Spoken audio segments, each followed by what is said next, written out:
Hey, this is Anney. And Samantha. And welcome to Stuff Mom Never Told You, production of iHeartRadio.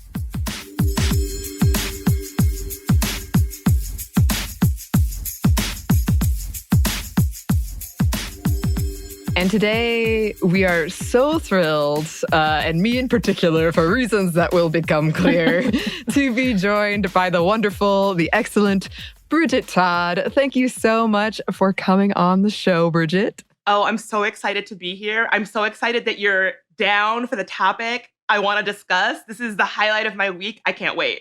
Oh, I can't wait either. I stayed up really late watching horror movies last night, and I got this email kind of late, and I saw the topic, and I was like, oh, yes. Yeah. This is the one. Yeah, can I go ahead and say in this whole thing, I was like, oh, I know what's about to happen, and everybody's going to geek out, and I'm going to be here going, I don't know what just happened, but just our conversation, we had to stop the middle of our, hey, how you doing conversation, because we started jumping into it, and the excitement was overflowing. Like, no, we got to stop because we need to have this on mic / I'm just going to sit here and stare at y'all. Yes. Well, you know about pantsuits, which I'm hoping will come up. I do know about pantsuits. That's one thing. Yes. An aficionado. Oh, well. Well. Before we get into the topic that at least two of us are very excited to talk about, Bridget, I just want to check in. How are you? How are things going in your world? Oh, what a question. Loaded questions. I know. It's been a lot. I mean, that's kind of one of the reasons why I wanted to discuss something that was a little bit more light.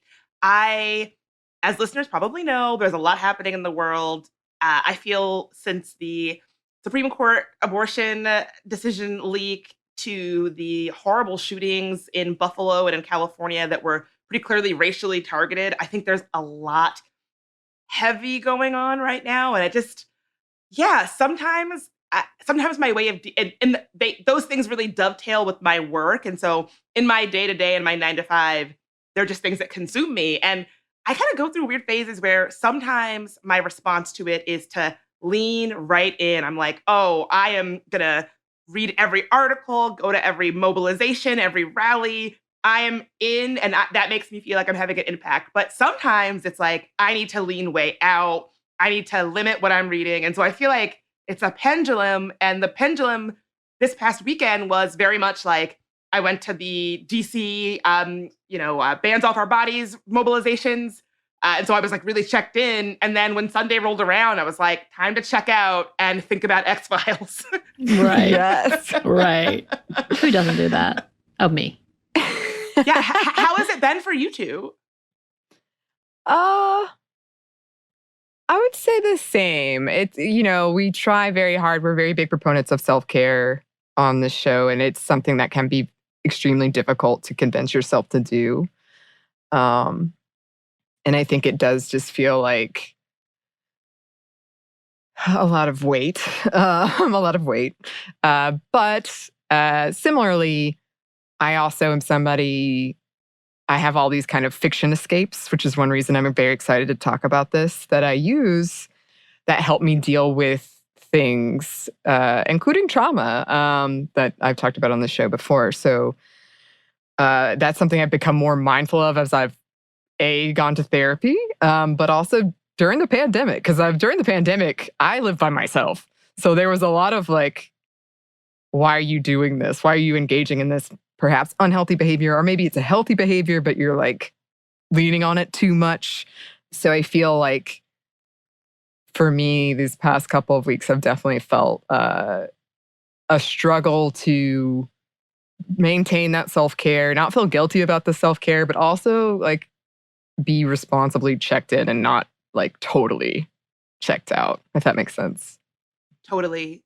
That makes a lot of sense. I know that like, I have a friend, Sabrina, she's a human rights advocate, and she has worked in a lot of like war zones. So places where like stuff is getting bad, and it's dangerous. And she says that one of the things that she has to really balance is not checking every news update, but just trusting that the updates that you need to get, you will get. And so it can be really tempting to just like read everything, consume everything, but maintaining that like healthily checked in, but not over consuming media or bad news or information, just trusting that like if the information that you need to get will find its way to you. Yeah. Can we tell the political candidates right now this? Can we say, hey, can you not doom shout at us about every little moment? Because that's not helping. Like at this point, you're just hurting yourself. Because I feel like I've gotten so many emails and texts like, it's too late. We failed. I'm like, oh my God, for the love of Jesus. I've only got a certain amount of money right now. Okay. Yes. I could talk about this at length. This is like my bread and butter as a, political organizer. Right. That doesn't work. Right. People, you can't motivate people through doom and gloom and through fear and through these nonstop political fundraising emails that read like, we have your kids, and unless you send us $50, you will not see. Like, that doesn't motivate people. What motivates people is hope. What motivates people is, feeling like they can actually make a difference. What motivates people is a shared vision and a collective community, not doom and gloom every damn time you open your computer. Right. I mean, I literally got one that says, we begged you, we asked, and you just ignored us. And I was like, what?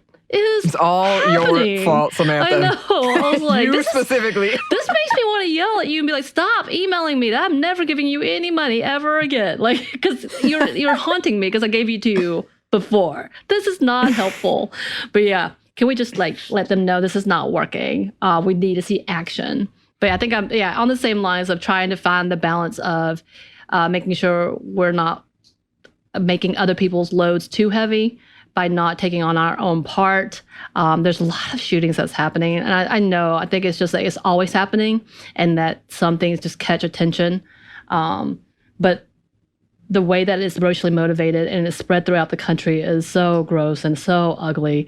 Talking like before the Buffalo shooting in itself, it's like, wow, what is happening? And then instead of finding resolutions, just pointing fingers, and then ignoring the fact that the victims exist, and we need to talk about what the lives they led and celebrate that, and talk about why this is a tragedy and it is so many people's faults, and why that needs to be a conversation. Same thing that happened, the Texas shooting, the California shooting. There's so many things that's kind of like, wow, when does it stop? At the same time, not being so overwhelmed and inundated that it immobilizes us and makes us freeze to finding that we have no action because we don't know what else to do, and that overwhelming dooming level, but trying to find that balance. That's been kind of trying to figure that out. Living my life and not feeling selfish for living my life, but also recognizing that we still have a part to play. Like, it's such a fine line to find.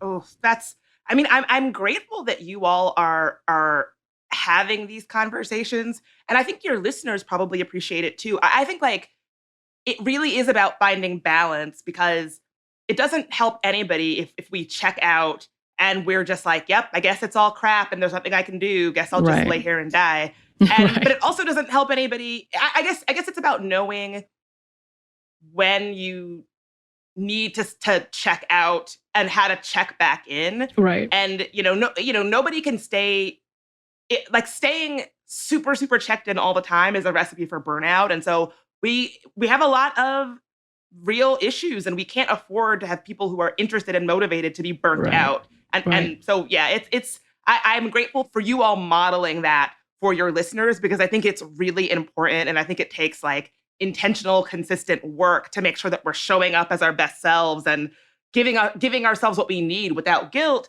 to continue to do that long term. Right. Yeah, I agree. And I think we don't hear that enough. So, well. Yeah. And as in fact, like, I think this is the point in what we're coming into. And I love it. And this is why I'm like, even though I don't know what's happening in this world, and I know it's about to go into amazing world of 1993, 1990s, that I was just trying to figure out my English. That I love seeing other people enjoy things. And that's the other part to that is it's nice to see people actually finding joy. And that's been a conversation that we've had on our podcast recently, because yes, it's a gross things, but the way that we are able to revitalize ourselves is to remember what brings us joy and to dig into it. So let's dig into your joys. Yes. What a beautiful setup for a joyful conversation. I love that. Yes, yes, yes, yes. All right. I am like ready to burst, Bridget. Why don't you tell? I feel like we're building suspense. Why don't you start what we do. the episode, the conversation that I'm so eager to have? Yes. So I, on my podcast, There Are No Girls on the Internet, recently spoke to Madeline Donono. She's the CEO of the Gina Davis Institute, which, if you don't know what that is, it's a leading research nonprofit working within the entertainment and media industry to achieve gender equity in media and entertainment. And it was started by Gina Davis.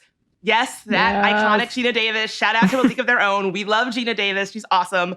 And it's all about, our conversation was all about their new research into what they're calling the Scully effect. And essentially, that is the measurable real world impact that Dana Scully from the X-Files had in terms of inspiring a generation of women and girls to see themselves reflected in STEM fields, so the sciences, technologies, engineering, and math, and go into those fields professionally. And so Anney and I are both X-Files fans, huge fans of Dana Scully.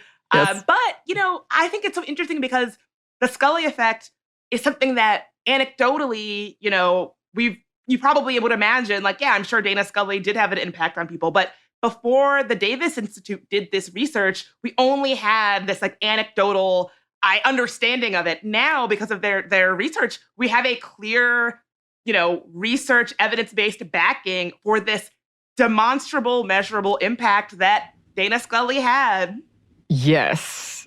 I'm like barely refraining from like geeking out so hard right now. Yes, and we did talk about this on our segment, Fictional Women Around the World, briefly. We did a whole thing on Dana Scully and her wonderful pantsuits. But it was really cool to read. You can find just these really personable quotes from people that they included. And I just, all of them are resonating with me, and they just made me so happy. And I was really fortunate when this show was first coming out. Well, I was unfortunate and fortunate in some ways because I wasn't allowed to watch it. I was forbidden from watching it, but I watched it anyway because I was a rebel like that. And I just remember watching it, and this character, I don't know, there was just something about her that commanded a presence, and I never questioned, like, this is a woman in this field. I was just like, yes, she belongs there, she's good at it. And I was pretty young at that point, and I feel very fortunate that I had that I was, like, watching this character, and there was no part of me that's like, a woman can't do that. I was just like, of course she can do it. She's Dana Scully. Look at her. She's amazing. Yeah, she definitely has this presence of like, of course she's doing this, and she's a capable woman who like knows her shit. Part of it got to be the pantsuits. I know that Sam is a pantsuit aficionado. Perhaps Yes. that's like why she is like projecting capability. Yes.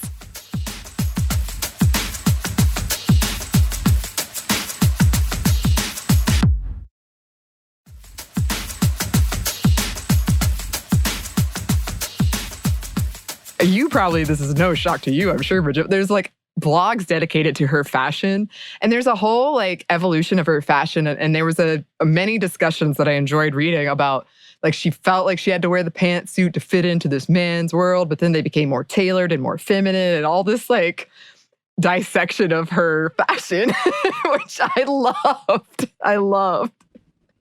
I mean, the power suit is huge. And what was it, 3 years ago, when a majority of women came on award shows wearing a power suit, a pantsuit, an amazing phenomenon. In that most of the times they come with these elegant gowns and gorgeous, tailored gowns, but they're like, no, we're going to make it sexy in this way. And I know at one point, like in the queer community, they're like, yes, we're here for this. We're here for this person wearing this and doing masculine, but feminine, but masculine, but non-binary. We need all of it. And it does. It says something about the power of it. You're speaking my language. Like, I love and I think they're really on trend right now. I love an oversized 3-piece suit, like oversized men's style trousers with like a vest and a blazer. Ooh, love it. I have one that I got from Wild Fang that I wear it whenever I'm trying to feel like powerful. That's what I wear. I'm here for it. And as you said, I think that we're in this moment. I mean, this is just my little theory. I think that COVID, when we were all on lockdown, really made us question who we dress for and what we dress for. And so they have done studies where like a lot of people came out as non-binary or realized they were non-binary or realized, that they maybe just didn't necessarily identify strongly with gender and they didn't want to present in that way, and that perhaps they had been presenting in that way because they had to go to an office every day or because they had to like go out every day. And I think that COVID really shifted something in us fashion-wise, where people are just like, I am going to dress like the cool teen I always wanted to dress like back in 1999, and I don't really care what anybody thinks. Like, I love this trend where people are just dressing for themselves, and I'm here for it. Like, some of these like fashion girlies on TikTok, it'll be like, you got the jeans over the dress, over the sweater, over the hat, over the clogs. Like, keep piling it up. I love it. Like, Right. I'm here for it. It's the layering of the 80s, 90s. Keep on. Yes, I am here for it. I am definitely here for it. I love that too. And I think that's a solid theory. I've definitely noticed within myself where I've become very much like, well, why was I even wearing that before? I didn't like it. It wasn't comfortable. So I'm on board with this theory, Bridget. But okay, I would love to hear your experience with X-Files and Dana Scully. Oh my gosh, where do I start? So I'm trying to think if I wasn't allowed to watch it. I was technically not allowed to watch a lot of stuff growing up, but like nobody was really checking, so I was able to watch it with no problem. I wouldn't even say I was sneaking to watch it. It was just like nobody was really asking a lot of questions about what I was watching. So I always was fascinated by, aliens and the paranormal. Like, I collected any kind of like book series that was about aliens or the paranormal or like horror. I loved. And so I was super excited when the X-Files came out. Like, I watched it from the beginning, and because I didn't know kind of like what it was, but I knew it was about aliens. And I used to wear this enamel ring with a UFO on it. Like, that was like my kind of thing, right? Yes. And so I had been watching from the beginning. I had a huge crush on both Scully and Mulder, which I feel like for a lot of like bisexual folks or queer folks, that's like a common thing of like, I am confused. Like, do I want to be Dana Scully? Do I want to be with her? I don't know. I just really love her. I remember this is so embarrassing. It's probably still in my parents' house somewhere. There was a TV guide with David Duchovny on the cover that I kept because it was like a very like attractive picture of David Duchovny. Yes. Like, I can see it when I close my eyes. So yeah, I always loved X-Files. I kind of stopped watching it as I got a bit older. So like the dogette years are a little bit of a blur to me. I recently went back and started watching it as an adult, and some of the episodes I feel like really do hold up. They're not as, like, I remember watching them when I was a kid and having my world blown, my mind blown. They still hold up in some ways, but in other ways they're kind of like nostalgia-y. But yeah, I've always been a huge fan. Yeah, I also had a crush on Scully and Mulder. And so I would have to wake up at 4:30 a.m. on Sundays and watch it at 5 a.m. because it reran then. That's right. Yeah, so that's how I got around my parents' rule. And it scared the hell out of me, like terrified, but I just had to watch it.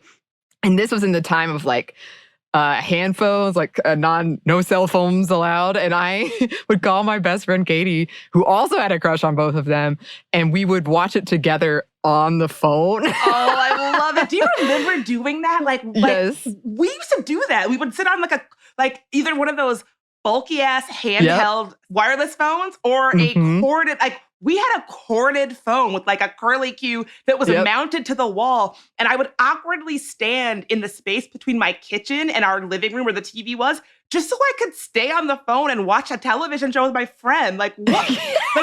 The late 90s, we had to do what we had to do to connect with people, I guess. You hear that, young folks? We had to do what we had to do. Like, this is like early 90s too, so yeah. Yes.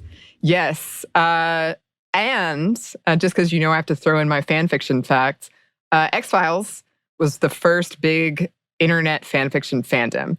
Before that, there was Star Trek, but that was in magazines.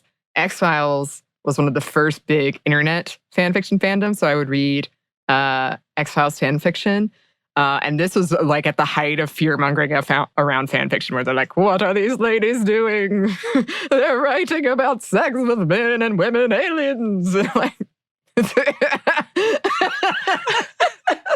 I mean, aliens. I believe it that it was like a big fodder for fan fiction because there's just so much there. It's such a it's such a rich universe, and so I definitely mostly connected with the sort of Monster of the Week episodes. Even if you wanted to write about those or write about the sort of universe that's happening within the X-Files, the unfolding story within the show, there's just so much to latch onto. So I totally get why people were like, "Ooh, I gotta turn this into some fan fiction."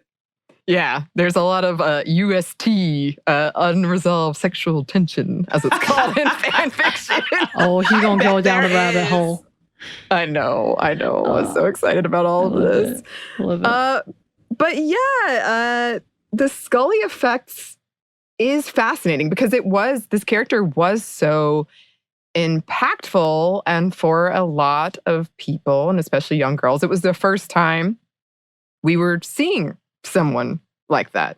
Totally. And so one of the things that comes up in the Davis Institute's research is how before Dana Scully, when she first premiered on The X-Files, there were not really a lot of women in STEM characters on primetime television. And honestly, I racked my brain thinking about this. And if folks have other examples, I would love to hear them. I'm not claiming that this is 100% accurate, but this is as far as my brain got me. The only two women in STEM that I could think of that were prominent are obviously Uhura from Star Trek, Nichelle Nichols, and Sandra Bullock's character in the movie Love Potion No. 9. She's a biochemist. Those are the only two examples I could think of. And what's so interesting is nowadays, a woman who is in STEM on television is kind of a genre, like women from CSI or the show Bones or Alias. It's almost kind of a trope now. But I kind of forgot that wasn't the case really before X-Files, and that Dana Scully kind of, not only did she inspire this generation of real world women and girls to go into STEM and see themselves in STEM,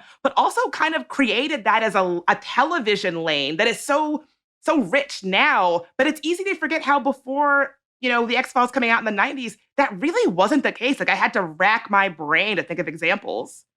Yeah. And I think that's a really key point to bring up in this is that I was thinking of this too, of when I was younger, what were these characters, women in STEM?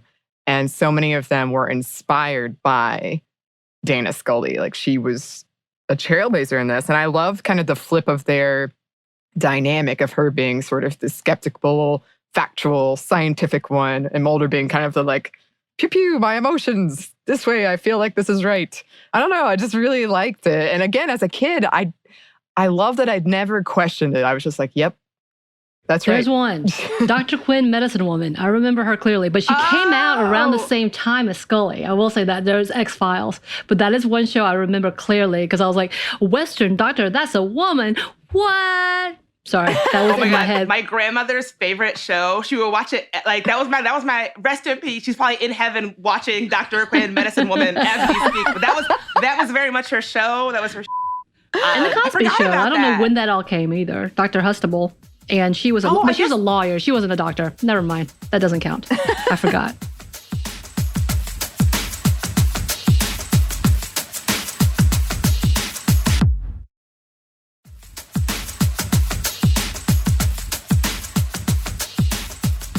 More broadly, women's professions on television. And television shows where they are professionals, so they have the job, and you see you see them at work, but then you also see them in their personal life. I think that's why I liked Scully so much, is that you got the idea that she was this full, dynamic, complex person. On the show, you see her grapple with her Catholic faith. On the show, you see her grapple with things like infertility. And it's not a caricature of I'm a woman scientist. I don't have any, I go home and sit by myself in a dark room and wait for science to arrive. It wasn't like that. Nor was it this oh, my personal life is my whole thing and my career takes a backseat. It just I felt like the show took great care and intention to represent her as a full person where, she is has a demanding job that you see a lot of, but she's also a person. She's also a woman. She also, has a life of her own that we understand that she brings to her work every day. I just really loved that sort of loving, nuanced depiction of a full woman, not a caricature. Yeah. And I think there's a really great quote. I think it was from Chris Carter, but essentially he was saying like, she's the heart of the show. It is her show. And it's like I want to believe it was more about her. Like, 'cause she had the struggle with faith, and then she was working in these X-Files, right? She's the I in the I want to believe. Yes. Oh, yes. The faces that are unfolding right now with the realization and the crossover is phenomenal. I'm just a spectator, and it's phenomenal. I can't believe that's never occurred to me, but that's actually quite beautiful. Like, her being the nucleus of the whole story, and the story really being about her coming around and her understanding of her faith and belief. And wow, that blew my mind. I know, it's so great. It's so great. But okay, before we get too off track, one thing that this study was looking into was like as we said, the real world impact of this character, and also, yeah, I mean, the fact that she was pretty rare at the time as a woman in STEM, that was kind of reflective of what is actually happening in our real world. Totally. And so this is some information from the Davis Institute study.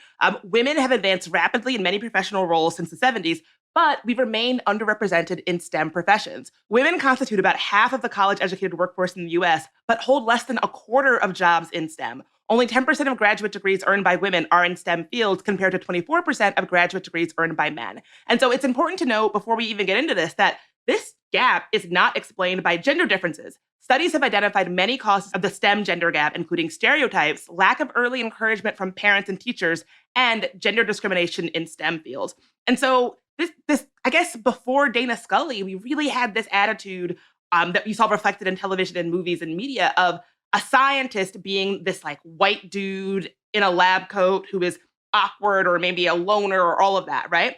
And these are among the factors identified as contributing to the gender gap in STEM, a stereotype frequently rendered in entertainment, that of the lone nerdy scientist in a lab coat, commonly portrayed as a, quote, mad scientist or a socially awkward white man. And so this representation or portrayal really reinforces the belief that science is a male pursuit. It is for men and not for women, and it's not for girls. And so that attitude is held by many children, adolescents, and adults. Children start implicitly pairing men and math as early as age 7, and that is a bias that continues into adulthood. And so you can really see from their reporting that this portrayal of men as scientists, it adds to this very real world gap where women and girls are just like, oh, I guess I'm not, before I would even ever think to be interested in this, I'm already understanding that this is not for me because of this representation. And so, I think a lot of people are like, oh, who cares? It's just movies, it's just TV. Like, don't you have bigger things to talk about? But you can really see the real world impact when our media does not represent inclusivity, when it does not allow for everybody to see themselves reflected in these stories. It has real world impact. Yes, yeah. And I think I've told this story before, but I'll tell it again because it just makes me so angry now. Math was my favorite subject when I was a kid, and I would ask for extra worksheets. And then when I was in 7th grade, a teacher told me that I would never get a date if I continued to be better at my male classmates in math, because they would think that would threaten, like looking back, he was saying I was going to threaten their ego, essentially. So I gave up math and I didn't go into calculus, which I really was excited to do.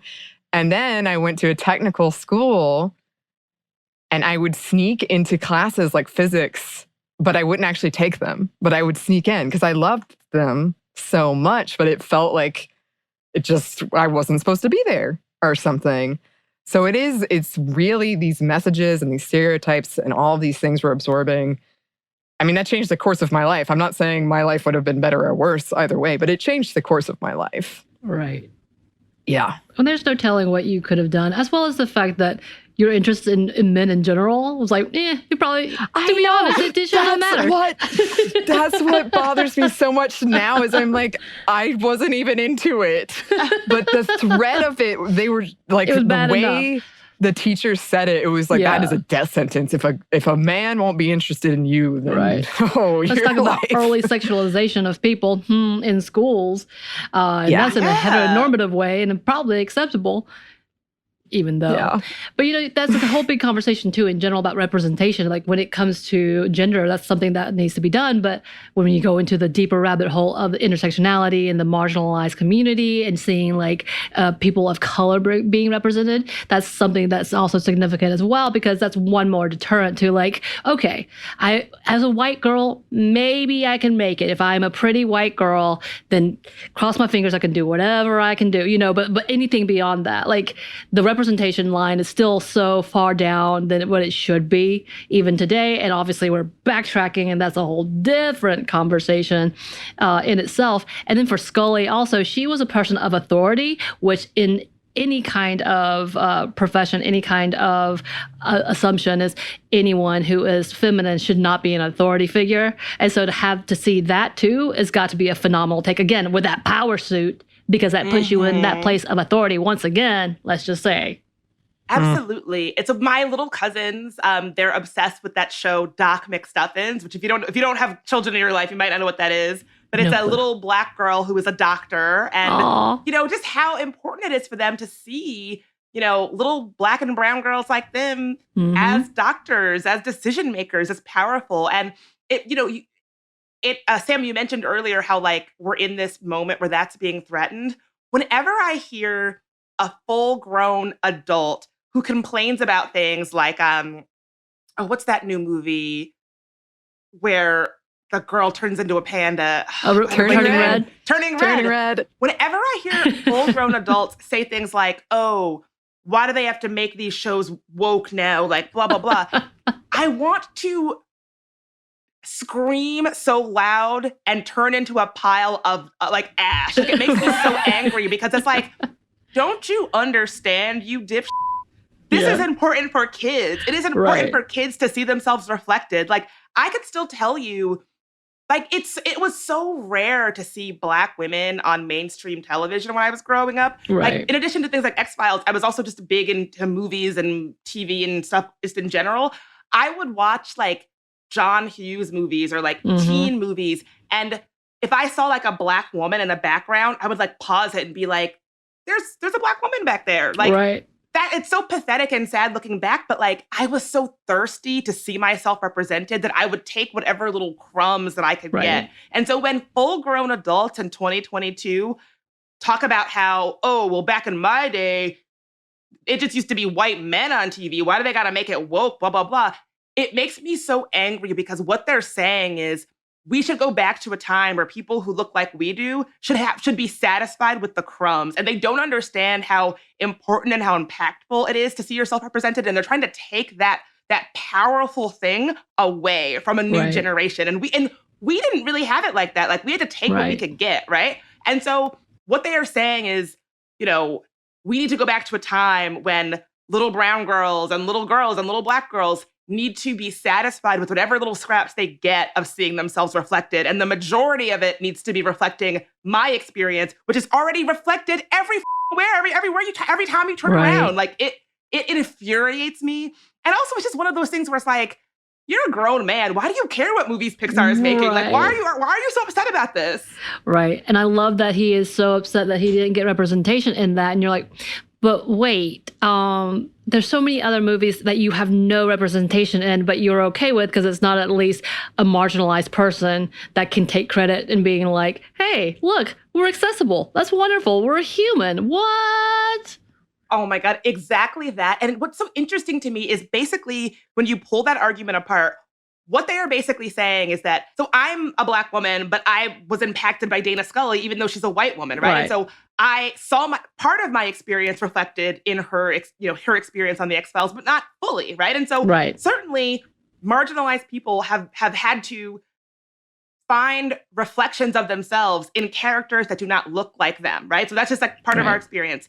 What they're actually saying is that a white straight man could not do the same, that they're unable to see their own experiences reflected in characters that do not look like them. And so I feel like when you really pull that argument apart, it's incredibly like white men should be offended by the implication that they're unable to connect with characters who are not white men. Like, people of color and women and other marginalized communities have to do it every day just to like enjoy media and connect with media. And so this idea that like, oh, a white guy wouldn't be able to connect with Moana or something, like they ought to be offended because marginalized people are asked to do it every day. Right. Kind of comes to the point of when people do celebrate it, it becomes, okay, well, we've done it. That's it. That's all you can have. That's the quantity. That's the limit that we have. We can only have one marginalized person per quarter to make money and take up screen time.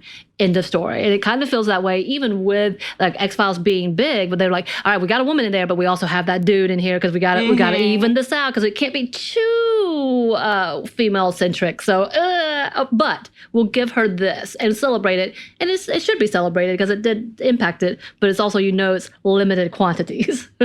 Yeah, I think that's a feeling that really persists in media and Hollywood, that like you can't have more than one, and I think it's really used to perpetuate like a scarcity myth that, oh, so like if I'm a Black woman and I'm trying out for something and another Black woman is trying out for something, she has to be my enemy because there's only room for one. And that line of thinking is so, there's room for all of us. There's room for all of our stories. And I think it really reinforces this attitude that we should be against each other when in reality we should be with each other. There's room for all of us. Right. Yeah. Yeah. Somebody sent me an article the other day, and it was a really cute and sweet article, but it was about like a queer reading of this show. And I was reading it and I was like, yeah, I mean, this is great. But it felt like there's a part of me that felt so sad that it was like trying to find these clues that there was this actual queer relationship happening. And I just had this moment of like, oh, that made me really sad.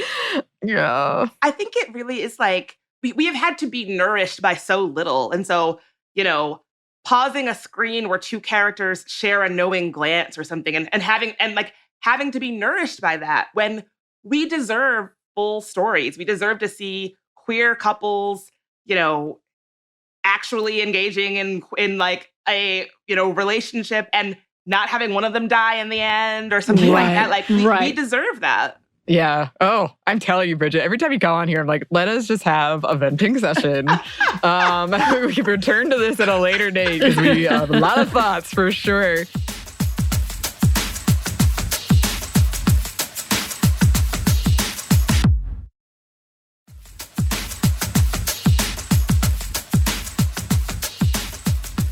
Yeah, we should go back to Dana Scully and maybe like, what if people don't know what the X-Files is? Okay, so if you don't know what the X-Files are, first of all, what are you doing with your life? No, just kidding. Hey. I know. Some of us were very sheltered, had one TV. We watched The Nanny a lot. Oh, that came out at the same time. I still love The Nanny. That's what we watched, okay? Okay. We couldn't watch the scary things. Okay, got it. So in case you didn't watch it, it was a show that first premiered on September 10th, 1993. And Dana Scully is a surgeon working as a special agent for the FBI alongside her partner, Fox Mulder. And together they investigate the X-Files, which are unsolved FBI cases caused by unexplained phenomena. And usually it's something involving aliens or the supernatural, like something kind of scary going on. And so, as we said, Mulder is kind of the wild card who is open to the possibility of the paranormal, whereas Scully is sort of played as the like logical, efficient, capable one. So like that's sort of a breakdown of what the X-Files were and like why nerd weirdos like me and Anney were so obsessed with it growing up. Oh, yes.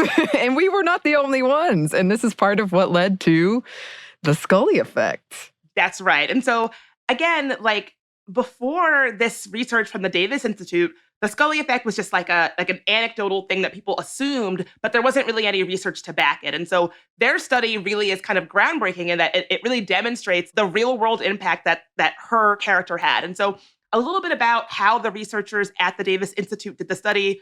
First, I should say I am no methodologist, so if you want to hear the nitty gritty, you should listen to my episode of There Are No Girls on the Internet with the Davis Institute CEO, because she really breaks it down and it's fascinating. But a simplified version that I can explain is that In order to assess the Scully effect, researchers conducted an online survey from February 15th to February 20th, 2018, using an opt-in sample of 2,021 participants. The sample was demographically representative and weighted to be representative of the women in the US population based on age, which is 25 or older, STEM involvement, and viewing of the X-Files.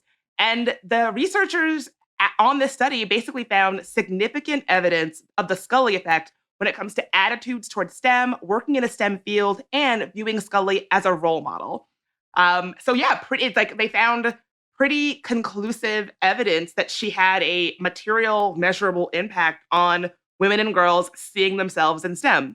Yeah, and again, you can look this up, and there are some really lovely quotes you can find about it. And I loved women sharing their stories of watching it when they were younger and thinking, like, having those like seeds planted of, oh, I could do this, or that's them talking about the importance of watching her with their friends and how that impacted them. I love it. I love it. It's really great. So like, just a little bit of a breakdown. I won't get into like the whole thing, but like, if folks want to find the study, it's really easy to find if you just Google Scully effect. But women who are medium or heavy watchers of the X-Files hold more positive views of STEM than non or light watchers, and several survey questions link this directly to the influence of Scully's character.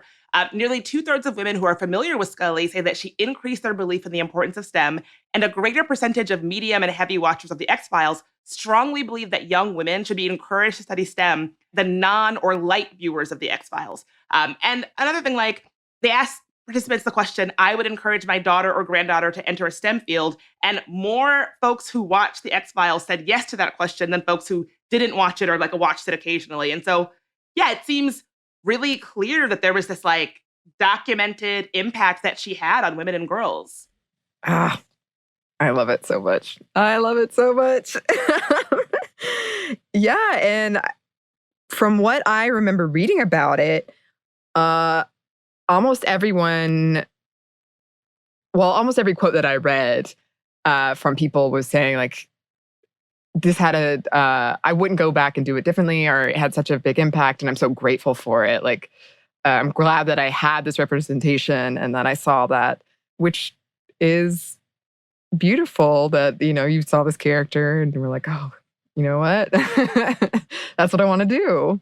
Yeah, so medium and heavy watchers of X-Files are more likely to strongly agree with the statement, if I could go back and do it again, I would have studied or worked in an industry that is STEM, over non or light viewers. And so her character even creates this vibe for women and girls who did not go into STEM to be like, God, when I watch this show, a part of me wonders, what if I had? And like, I guess I consider myself like a woman in STEM. I have a technology podcast and I kind of work in tech adjacent fields. But, I often, when I watch the X-Files, I think, like, what would my life have been like if I had followed a different trajectory, right? Like, my dad is an engineer, and to say that I grew up in a household where I was encouraged to go into engineering is an understatement, because like I was sent to like engineering summer camp and stuff, but I still battled this internal perception that it wasn't for me. And I'm so glad that this character is impacting people in this way where they can really see themselves. And even if they didn't go into STEM, it gives them that confidence that maybe they could have, even if they didn't. Yeah, that's a good point. Because that's really powerful too.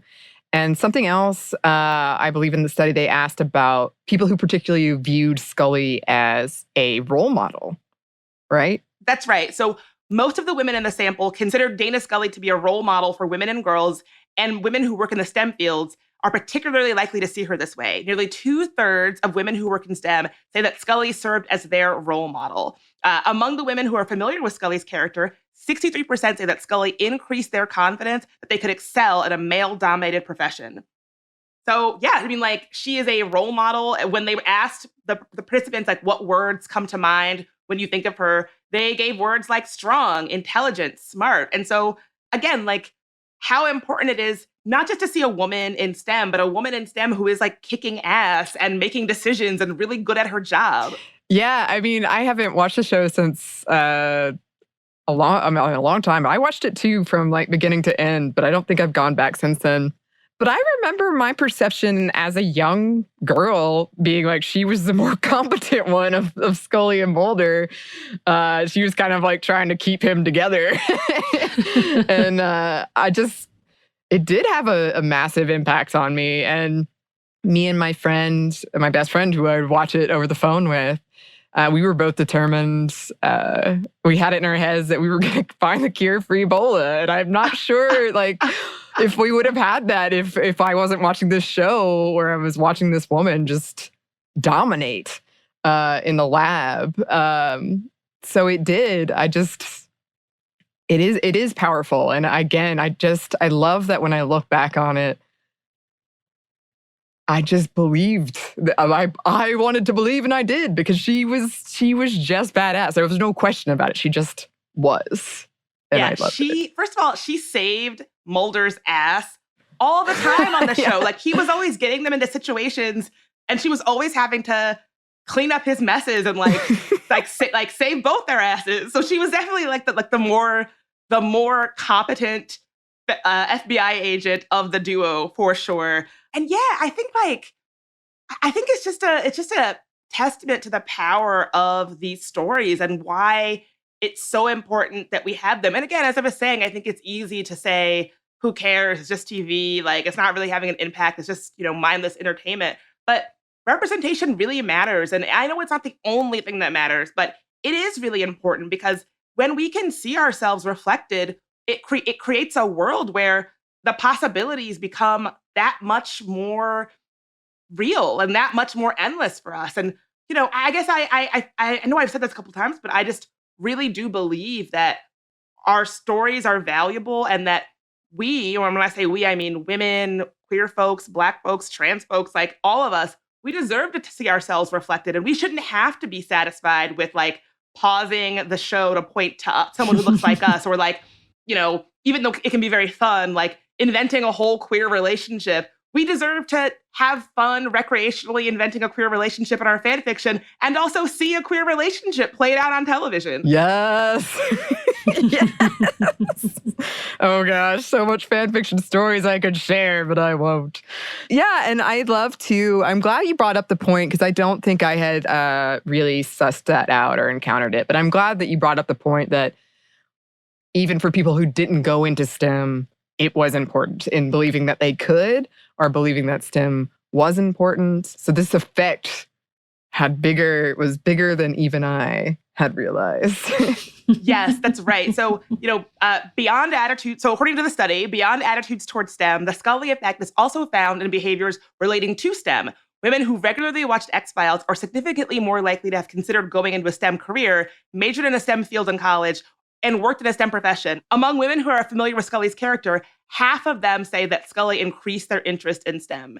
And so, yeah, it's also about sort of just the attitude that even if you're not somebody who is necessarily a STEM person yourself, just that like you could be interested in it, you could try it out, you could take a class if you wanted, you could, do a major, even if you aren't going to go into that as a profession. And I think that is important. Even if it's even for people who are not in STEM, that is important. The study found that moderate and heavy viewers place a higher priority on encouraging girls and women to go into STEM than non or light viewers. And nearly 2/3 of regular viewers say that Scully increased their belief in the importance of STEM. And so, yeah, like just this idea of, I think it can be a powerful impact, not just to say like, oh, you're going to go into a STEM field, but say like, I can be interested in it. I find it important. I'm not intimidated by it, because I think that, I think there are so many ways that women and marginalized people are told that technology is not for us, and that either A, we can't understand it, or B, even if we can understand it, you don't need to worry about it. Like, let the tech suits tell you what's what. And so that idea is so damaging, because technology plays such a huge part in all of our lives, from our democracy to how we get our groceries delivered to whether or not we are criminalized and wind up in jail. Technology is at the forefront of all of that. And so if we live in a society that tells marginalized people that you don't even need to be interested in it, let alone like go into it professionally, that is a problem. And so I think that the impacts are so much bigger than just whether or not you go into STEM or not. Just understanding like technology is something that you should be invested in and know about and feel confident to be involved in, I think is really, really important stuff. Right. Yeah, I love that because even though I didn't watch it and I'm not into STEM and any of that, but as you had said, and as the study said, it kind of built the millennials to be the encouragers for the next generation to be like, we've seen it, we know it can happen. Let's encourage you instead of having that, older generation that's like, yeah, you can't do that. But like actually falling in love with the idea. And even though they may not have done it, they know that it can happen. And so encouraging the next generation to do so. It's the Scully generation. That's what I'm going to call it. The Scully generation. I love it. Yeah. I mean, even for me, like I worked at tech companies, and for the longest time, I was like, oh, I'm not really a tech person. I don't really know. And I realized that for marginalized people to just concede that you're not a tech person just allows for technology to happen around you as opposed to it happening with your understanding of it, right? And so I just think that I think the reason why I was so excited to talk about this is that it is important for marginalized people to see ourselves reflected in tech and to feel like tech leaders and people who make technology should be accountable to us and that we feel confident asserting it because it whether we're tech people or not, technology shows up in our lives and we should be, really ready to acknowledge that and to grapple with that and to talk about that and to deal with it. Mm-hmm. Oh, I'm trying to think of like a great X-Files quote to end this on. But all I'm remembering is the Killer Bee episode for some reason because that one disturbed me so much. So the one episode I watched was the neighborhood episode, and I never went back and watched it again because Anney was like, "Yeah, it's bad." Because I was horrified after that, and she described it to me. I was like, "It was that? That's the only episode I remember." You've watched that one? I'm like shocked again. Oh, wow, yeah. What an entry into X-Files that episode would be. Maybe that's why I didn't watch the rest of it. I don't know. It was freaky. That's fair. We should have an X-Files watch party. Oh my God. We're going to have so many watch parties with you, Bridget. Let's do this.